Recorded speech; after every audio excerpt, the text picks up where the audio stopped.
Good morning বন্ধুরা। আজকে রান্না করব আমি দেশি চিকেন। এখানে 1 কিলো চিকেন আছে। একদম বাঙালি পদ্ধতিতে রান্না করব। তার জন্য কি কি মশলা দরকার, পেঁয়াজ, রসুন, আদা, আলু। চলেন তাহলে আরম্ভ করা যাক। মশলাটা আমি এখন রেডি করি।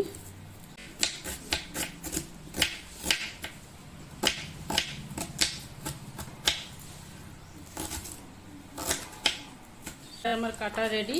এখন আলুটা কাটবো।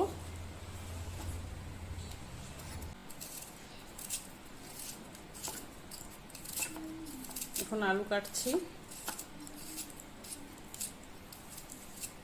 আলুটা আমি বেছে ধুয়ে পরিষ্কার করে নিয়েছি। আজকে রান্না করব মা ঠাকুমারা যেমন করে রান্না করে তেমনি রান্না করব। প্রথমে দিয়ে দিচ্ছি মাংসের ভিতরে পেঁয়াজ, তারপরে আদা রসুন বাটা দিলাম, মশলা লঙ্কার গুঁড়ি, হলুদ গুঁড়ো,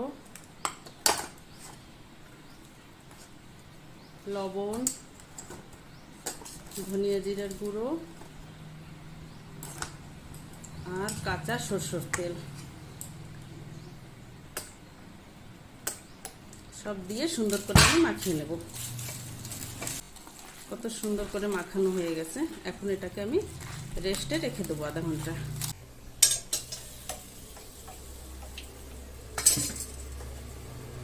প্রথমে আমি আলু কটা ভেজে নেব।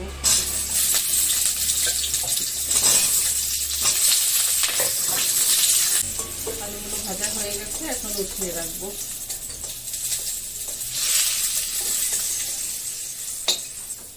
কড়াইতে সরষের তেল দিয়ে দিয়েছি, জিরা, শুকনো লঙ্কা, তেজপাতা আর কয়েকটা গরম মশলা।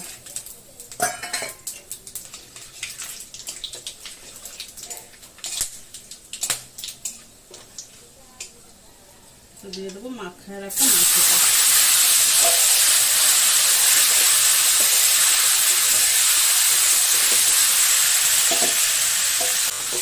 মাংসটাকে সুন্দর করে কষিয়ে নেব।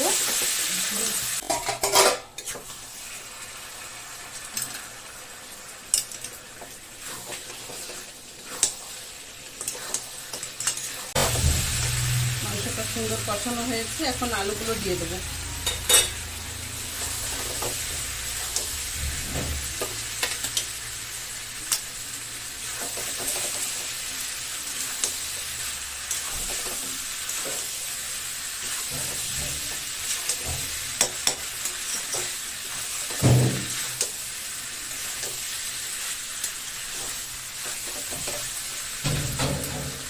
জল গরম করে রেখেছিলাম, জলটা এখন দিয়ে দিচ্ছি।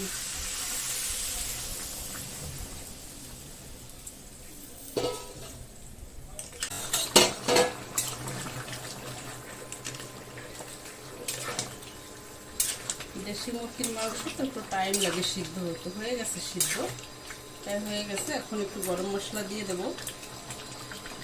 1 চামচ গরম মশলা দিয়ে দেবো। আর দিয়ে দেবো একটু 2 চামচের মতন ঘি।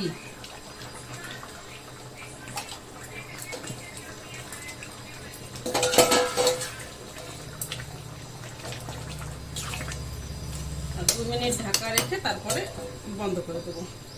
মাংসটা আমার রান্না রেডি, এখন নামিয়ে রাখবো।